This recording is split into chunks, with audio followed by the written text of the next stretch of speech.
ሰበር ዜና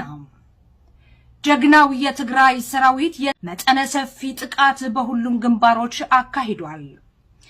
ለሁለት ተከታታይ ቀናት በወልዲያ ግንባር፣ በሮቢት፣ ጎቤ፣ አለውሃ ድረስ መሽጎ በነበረው ጠላት ላይ ጀግናው ሰራዊታችን በወሰደው የማጥቃት እርምጃም ቀደም ሲል በተለያዩ አካባቢዎች የተደመሰሰውና እንደ አዲስ የተደራጀው የ21ኛ ክፍለ ጦር አንደኛም 3ኛና 4ኛ ብርጌዶች እንዲሁም 52ኛ ክፍለ ጦር ሙሉ በሙሉ የ12ኛና የ32ኛ ክፍለ ጦሮች የተጠራቀመ ኃይል የ6ኛ ሜካናይዝድ ክፍለ ጦር አንድ ሻለቃ ኮማንዶና ድጋፍ ሰጪ አካላት ያካተተ ኃይል ይዞት የነበረ የተጠናከረ ምሽግ በከፍተኛ ጽናትና ጥበብ በመደርመስ በዛ የነበረው ጠላት በመደምሰስ አካባቢ